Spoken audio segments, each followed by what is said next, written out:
누가복음 강의 10번째 시간 시작하겠습니다.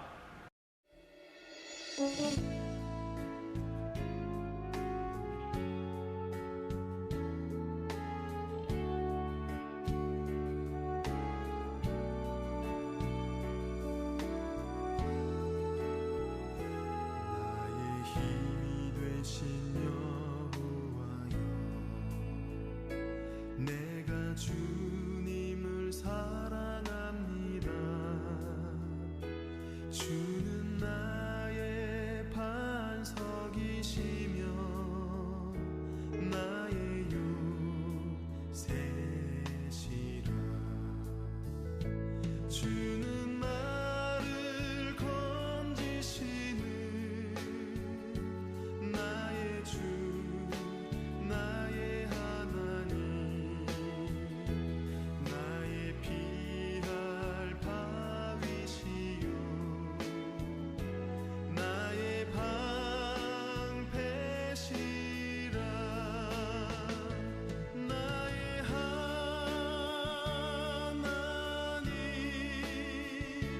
나의 하나님,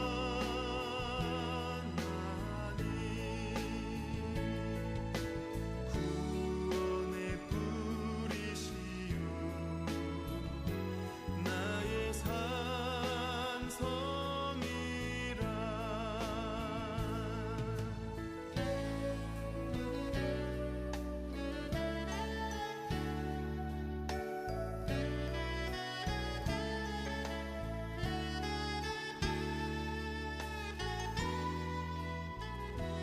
나의 생명이신 여호와여,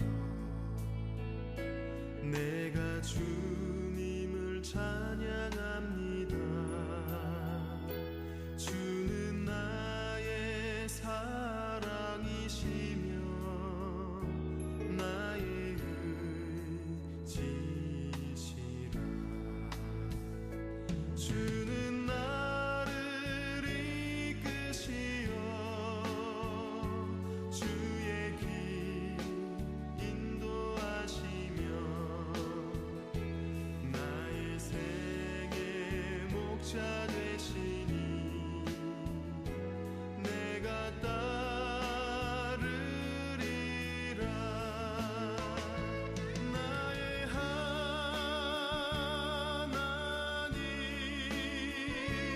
나의 하나님,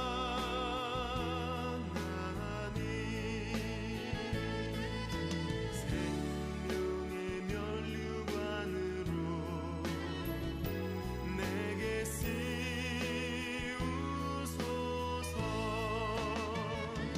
나의 하나님,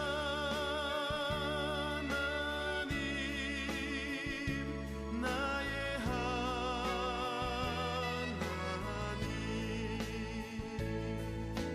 그는 나의 여호와,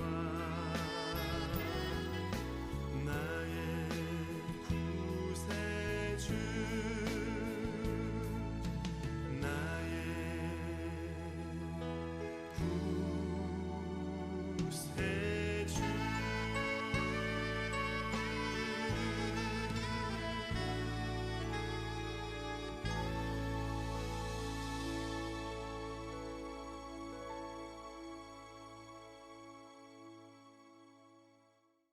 기도드리겠습니다.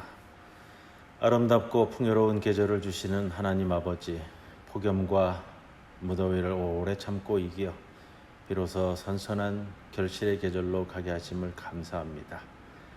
인내의 결실이 이처럼 달고 보람된 것임을 깨닫게 하시고 이 나라 백성들도 이렇게 주님의 섭리하심에 감사하며 곤고한 시기에 용기를 얻게 하여 주옵소서. 어려운 경제 속에서 힘들어하는 우리 성도들을 붙잡아 주시고 더욱이 이로 인해 시험에 들지 않도록 붙잡아 주시며 주님께서는 기어코 우리로 하여금 주님의 백성으로서 부끄러움을 당치 않게 이끌어 가심을 바라보게 하여 주옵소서. 오늘도 우리들에게 주시는 말씀을 통해 힘을 얻게 하시고 우리의 하루하루 삶을 살아가는 지표를 받도록 이끌어 주옵소서. 이 시간도 온전히 주님 앞에 엎드리는 자들 그렇게 되도록 인도하여 주옵소서. 감사드리며 예수님의 이름으로 기도드리옵나이다. 아멘. 찬송가 428장 찬송드립니다.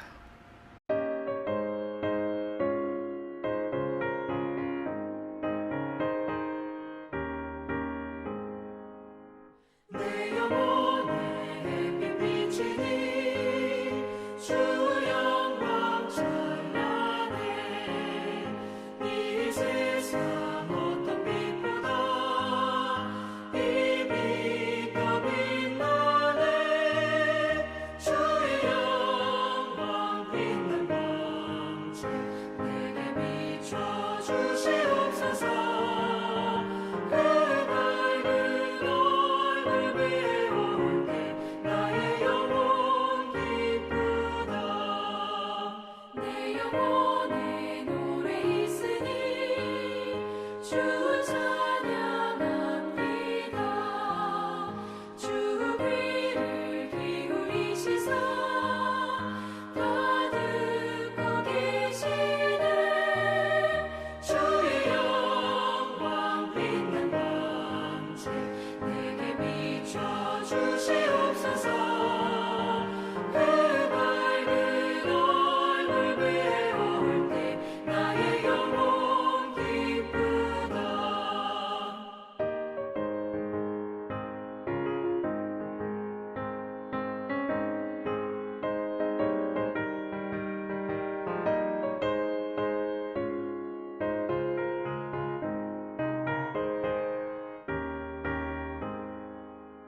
내 영혼의 봄날 되어서 주와 함께 하실 때 그 평화 내게 깃들고 주 은혜 꽃피네.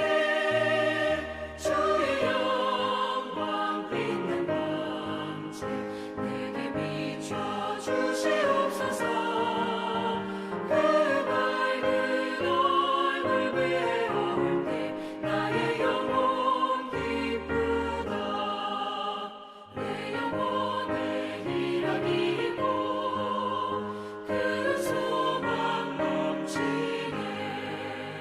주 예수 복을 주시고 또 내려주시네. 주의 영광 빛난 광채 내게 비춰 주시옵소서. 그 밝은 얼굴 위에 올 때 나의 영혼 기쁘다.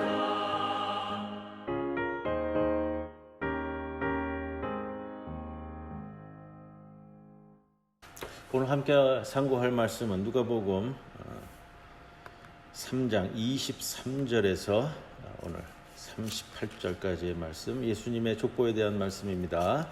23절로부터 봉독하도록 하겠습니다. 예수께서 가르치심을 시작하실 때에 30세쯤 되시니라. 사람들이 아는 대로는 요셉의 아들이니 요셉의 위는 헬리요, 그 위는 마따시요, 그 위는 레위요, 그 위는 멜기요, 그 위는 얀나요, 그 위는 요셉이요, 그 위는 마따디아요, 그 위는 아모스요, 그 위는 나훔이요, 그 위는 에슬리요, 그 위는 낫게요, 그 위는 마아시요, 그 위는 마따디아요, 그 위는 서모인이요, 그 위는 요색이요, 그 위는 요다요, 그 위는 요하나니요, 그 위는 레사요, 그 위는 수룹바벨이요, 그 위는 스알디엘이요, 그 위는 네리요, 그 위는 멜기요, 그 위는 아띠요, 그 위는 고삼이요, 그 위는 엘마담이요, 그 위는 에르요, 그 위는 예수요, 그 위는 엘리에서요, 그 위는 요림이요, 그 위는 마따시요, 그 위는 레위요, 그 위는 시므온이요, 그 위는 유다요, 그 위는 요셉이요, 그 위는 요남이요, 그 위는 엘리야김이요, 그 위는 멜레아요, 그 위는 맨나요, 그 위는 마따다요, 그 위는 나단이요, 그 위는 다윗이요, 그 위는 이세요, 그 위는 오벳이요, 그 위는 보아스요, 그 위는 살몬이요, 그 위는 나손이요, 그 위는 아미나답이요, 그 위는 아니요, 그 위는 헤스론이요, 그 위는 베레스요, 그 위는 유다요, 그 위는 야곱이요, 그 위는 이삭이요, 그 위는 아브라함이요, 그 위는 데라요, 그 위는 나홀이요, 그 위는 수룩이요, 그 위는 루우요, 그 위는 벨렉이요, 그 그 위는 헤보요, 그 위는 살라요, 그 위는 가이난이요, 그 위는 아박사시요, 그 위는 셈이요, 그 위는 노아요, 그 위는 레멕이요, 그 위는 무드셀라요, 그 위는 에녹이요, 그 위는 야렛이요, 그 위는 마하랄렐이요, 그 위는 가이난이요, 그 위는 에노스요, 그 위는 셋이요, 그 위는 아담이요, 그 위는 하나님이시니라. 아멘.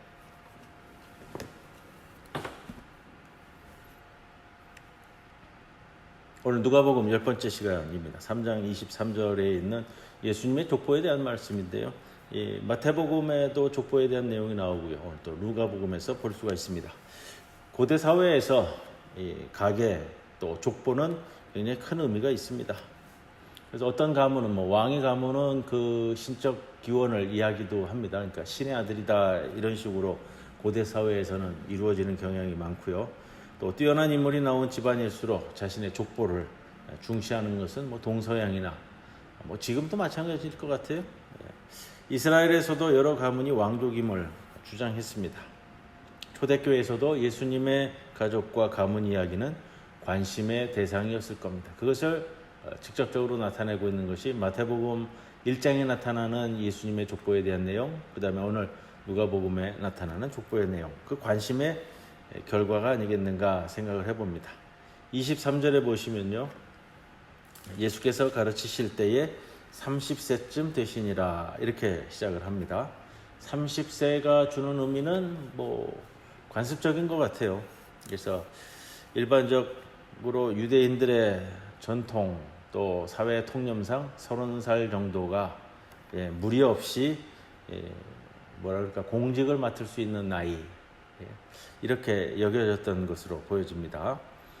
레위 지파 사람들도 성막 사역을 맡는 나이를 30살로 규정을 하고 있습니다.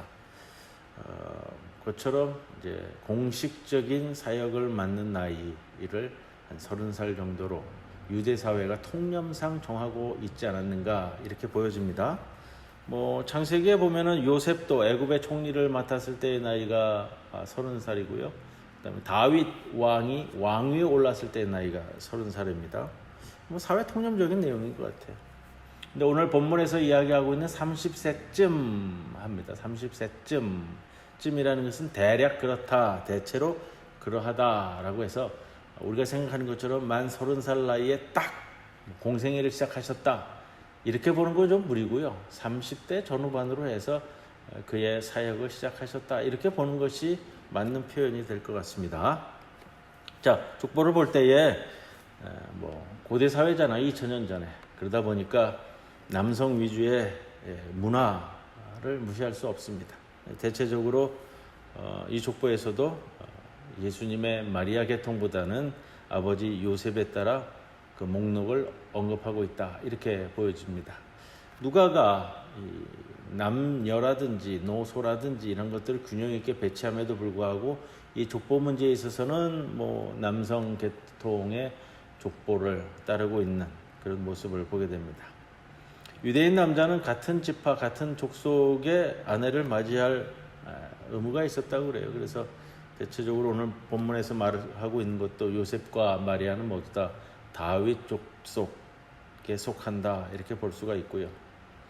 마태와 누가 모두 다 족보를 이야기하면서 남자 직계로 이어지는 목록을 중시하고 있음을 봅니다. 좀 구분되어지는 점이 있어요. 마태복음서 기자는 아브라함으로부터 시작되는 이스라엘의 중심 목록을 우리에게 제시해주고 있고, 누가는 좀 다릅니다.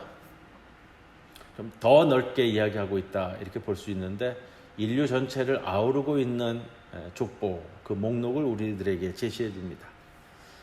마태복음 1장부터 시작할 때는 우리가 기억하잖아요. 누가 낳고 낳다라는 동사로 이어지고 있는데 누가복음에는 우리말 표현으로는 그 위는 누구요, 그 위는 누구요 이렇게 되어져 있습니다. 근데 원어에서는 그 위는 누구요라고 이야기하는 것보다는요, 직역을 한다면 관사 있는 2인칭 소유격을 쓰고 있는데 요셉의 위는 헬리오, 23절에 요셉의 위는 헬리오라는 것을 직역한다면 요셉은 헬리에게 속하여 있고 누구누구의 것이다 라고 직역은 그렇습니다. 근데 이게 관용적으로 누구의 아들이다라는 표현이라고 그래요. 그래서 나코를 쓰고 있는 마태와는 좀 구분되게 누가는 누구에 속하였고 누구의 아들이라라는 표현을 사용하고 있다. 근데 마태는 아브라함에서부터 출발해서 예수님에게로 내려오는 목록을 적어주고 있고, 누가는 반대로 거슬러 올라갑니다. 예수님으로부터 출발해서 어디까지 당도하냐면 하나님에게까지 당도하는 것이 좀 특이점입니다. 자, 마태복음에 나오고 있는 족보의 인명은 모두 다 42명이에요. 그래서 굉장히 조직적으로 14명을 조직적으로 구성하고 있다라는 것이 마태인데, 누가복음에 나와 있는 족보의 인원은 77명입니다. 하나님까지 언급한다면 78명이 되고요.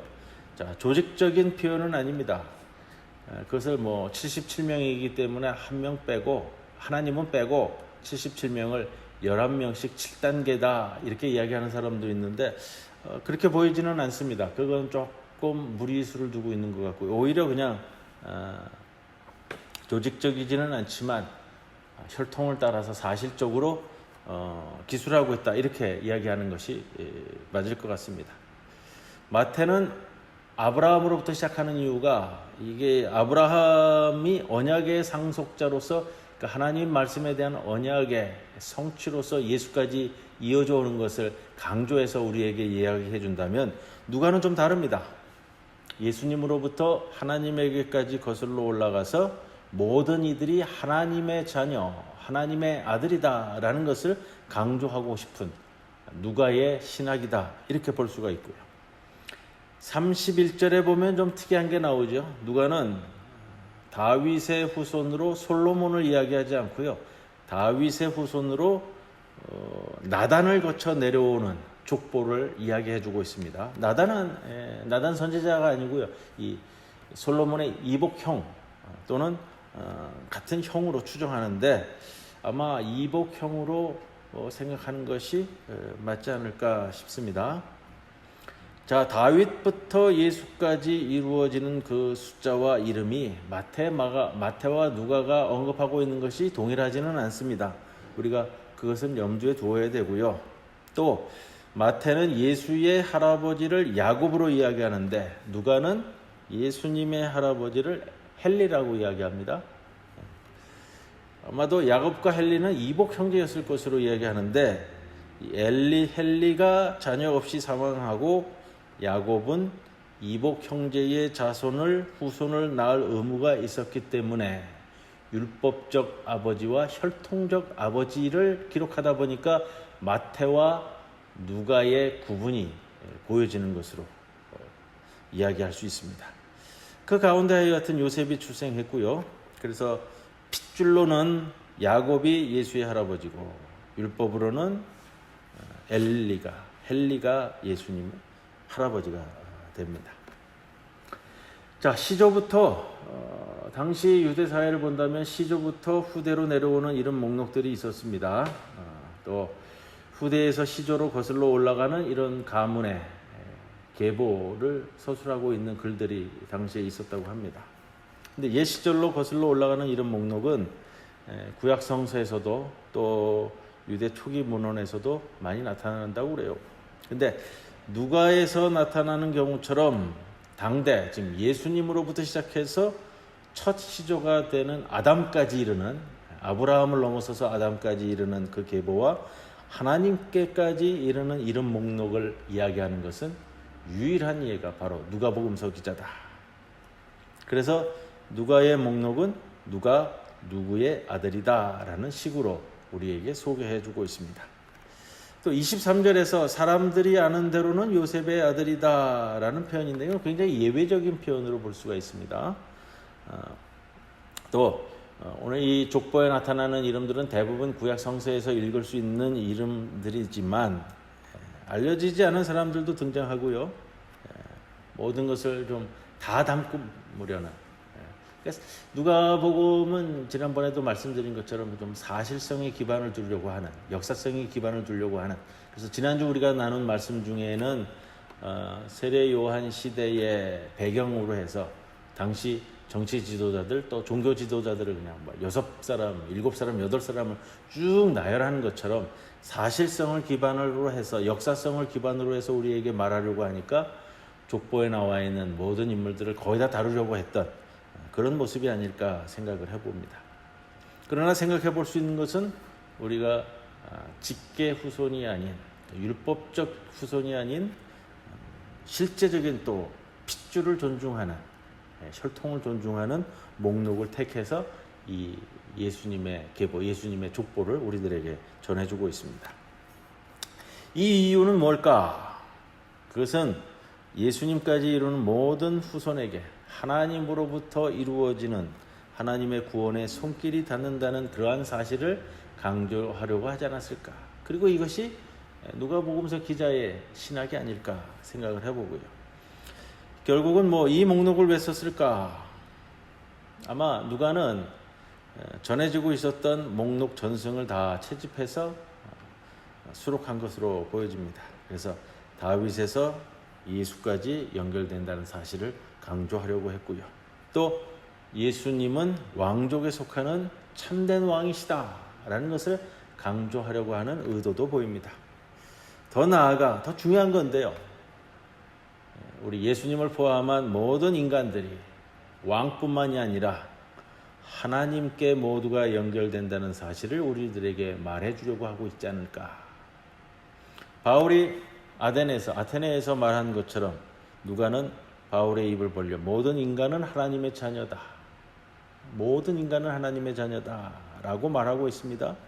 이것은 굉장히 놀라운 표현이고요, 모든 이들에게 평등함을 이야기해주고 있는 신학적 사고입니다.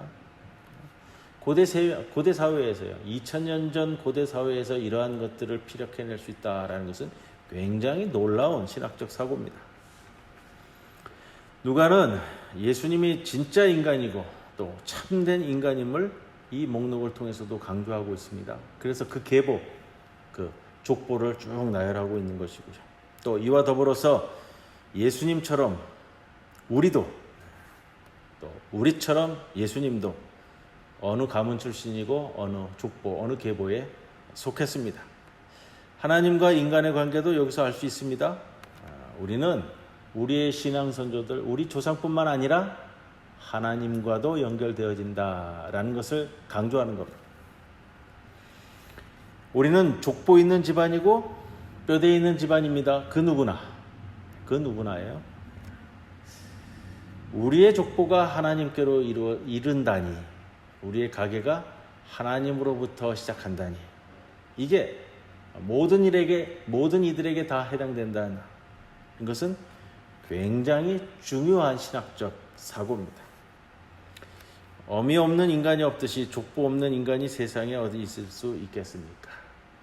예수님의 족보에서 보듯이 동일하게 우리 모두의 위대함과 우리 모두의 평등함을 이야기하려고 하는 누가복음서 기자의 그 깊은 신학적 사고, 오늘 이 족보를 통해서는 그것을 살펴볼 수 있습니다.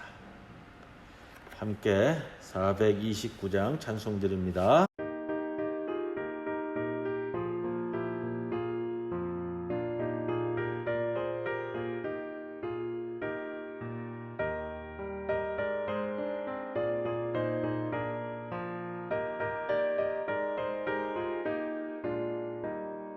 세상 모든 풍과 나를 흔들어 약한 마음 낙심하게 될 때에 내려 주신 주의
세상 권세 너의 앞을 막을 때 주만 믿고 낙심하지 말아라. 천사들이 너를 보호하리니 염려 없이 한방으로 나가라. 받은 손을 세워 모아라. 그 주신 복을 내가 알리라. 받은 복을 모두 세워 모아라. 주의 크신 복을 내가 알리라.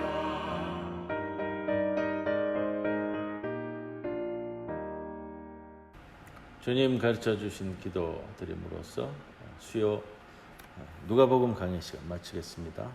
하늘에 계신 우리 아버지여, 이름이 거룩히 여김을 받으시오며 나라의 임하옵시며 뜻이 하늘에서 이루어진 것 같이 땅에서도 이루어지이다.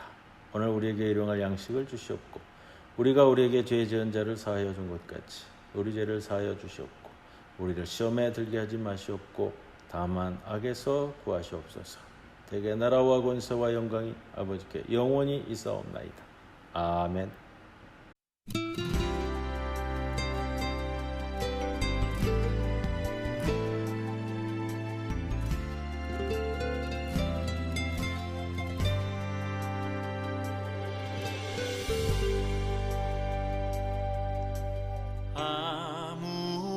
아무것도 두려워 말라. 주 나의 하나님이 지켜주시네. 놀라지 마라. 겁내지 마라. 주님 나를 지켜주시네.